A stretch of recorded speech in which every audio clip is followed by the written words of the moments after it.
Well, speaking of MMA, you debut in the UFC with only 3 weeks' notice to be part of a heavyweight tournament. You actually debuted against a former pro wrestler, Tony Holm, known as Ludwig Borga, who outweighed you by 100 pounds. What was your experience in MMA at the time? And did you have any hesitation on getting in the octagon? Yeah, I had no experience. I had never been one of those kids that was in a lot of fights or any of that stuff. I always wanted to box. My mom teases me about this to this day, because when I was younger in junior high, there was the Linwood Elks Boxing Club. And we had a young man named Robert Shannon, who I knew from the wrestling world, that made the 84 Olympic team out of that boxing club in Seattle. And he wrestled at Briar, which was a neighboring junior high school. I knew him from the wrestling world coming up, and I really wanted to box, but my mom forbid me. She's like, no, you can play football, but you are not boxing. There's no way. And I was sneaking away to go to some training and do some boxing, but she found out about it, put the lockdown on that. So now she laughs. She's like, I should have just let you box then. You would have got it out of your system. I know. You ended up having a huge MMA career.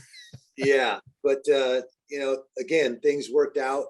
I ended up in 97 seeing the sport and wanting to try it. I saw other wrestlers like Mark Coleman and Don Fry, Dan Severn, all competing, who were guys I was familiar with, either teammates with or competed against in the sport of wrestling. And so I was immediately intrigued with MMA. Back then, it was a little different. You filled out an application, said, oh, I've done this, I've done that. None of it verifiable. I mean, you could verify wrestling credentials, but most of those guys were, oh, I've had 300 pit fights. What the hell is a pit fight? Nobody knows what a pit fight is. So it wasn't sanctioned. Yeah. It was the Wild Wild West. It was a freak show back then. There were four rules. I'm not gonna lie to you, Randy. I liked it a lot better. I really did.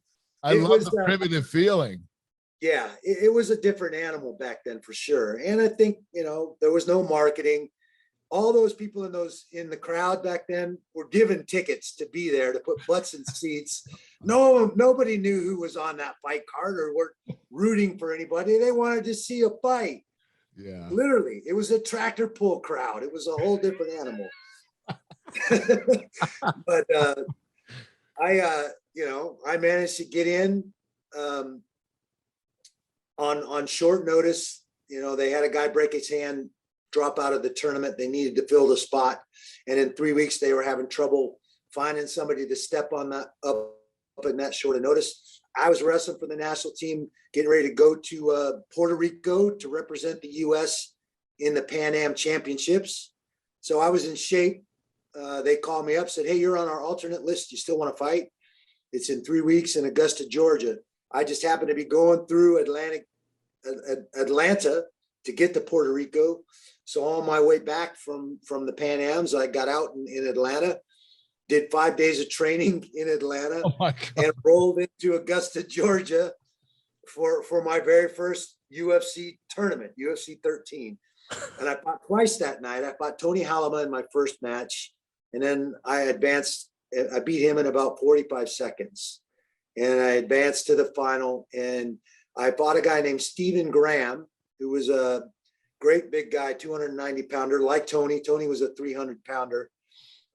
Stephen Graham played football at one of the Carolina schools and was training with an old special forces soldier in some style that nobody had heard of. But again, great big physical guy. So he got into that heavyweight tournament as well. I ended up fighting him in the final. Took me about 3 minutes to kind of wear him down and get him in a bad position. And take him.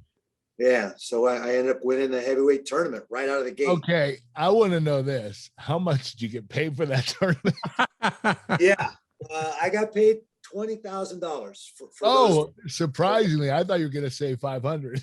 Yeah, no, it was still, the sport was still kind of exploding.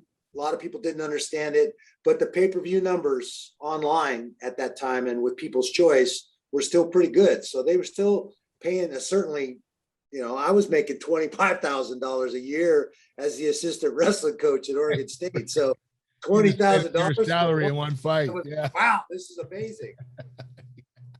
Did they ever lay out that vision to you as one of their cornerstone guys of, hey, here's what we're trying to do? Would you have ever envisioned that it would become as big as it did?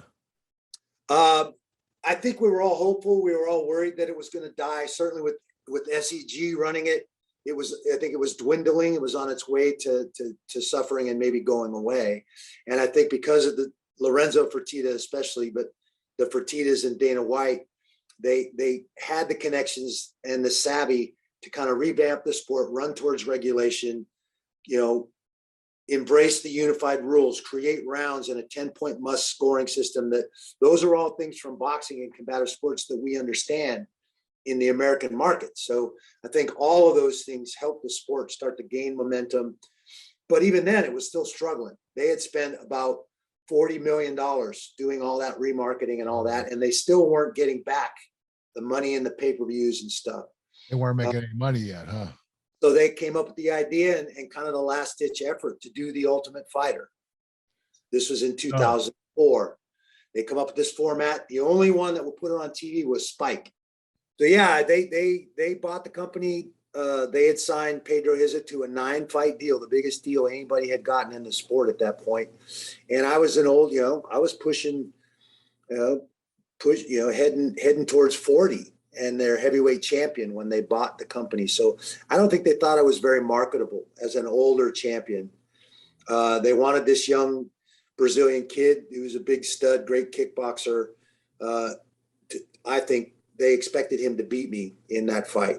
And it didn't go out that way. I ended up winning three of the 5 rounds and winning a unanimous decision, which I think kind of monkey wrenched their plans for that big young stud Pedro Hizo. They signed him to a 9-fight deal. That was the first of 9 of his fights, and then he didn't win the title.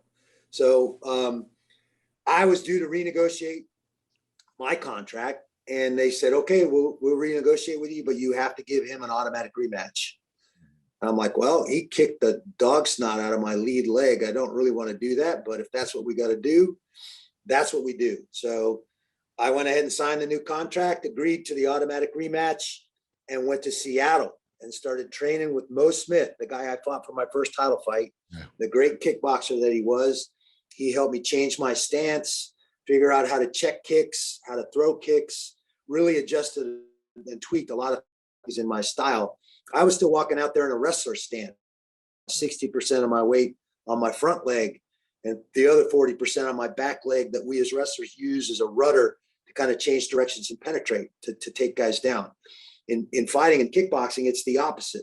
You put about 60% of your weight on your back leg so that you can raise that front leg up and deflect kicks off of your shin instead of taking it to the meat of your thighs. That was something I had not learned until I started training with Mo Smith and getting ready for that second Pedro Hiza fight. He kicked me 14 times in that first fight. My leg swelled up and turned black. I still have a dent in my thigh where some of that muscle just did. It said, "The hell with you, we're not coming back." So the second fight was a completely different story. He never kicked me once. I kicked him a couple times.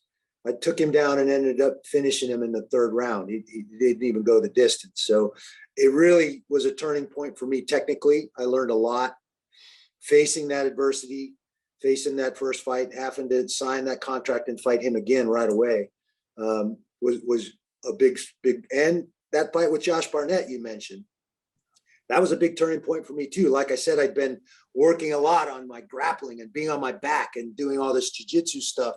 And in the heat of that fight, early on, we got into a scramble and I pulled guard and pulled Josh Barnett on top of me. I went back and looked at that tape. I'm like, what the hell was I thinking? What were you thinking, Randy? 9 times out of 10, there's no way that guy could take me down. Yeah. And I put myself on the bottom, which cost me the fight. I had to go back and really kind of reanalyze what my mindset was and why I put myself in that bad position, and go back to wrestling, making guys wrestle me, not pulling guard, not playing this jiu-jitsu game. I was never going to catch up with those black belts in jiu-jitsu any more than they were going to catch up with me and our wrestling experience. There's no way. So I had to really kind of shift my thinking. That loss forced me to do that, really analyze what I was doing. And again, sometimes those losses are just as important as any fight you win, because it forces you to analyze who you are, what you're doing, makes you a better athlete and a better human being at the end of the day.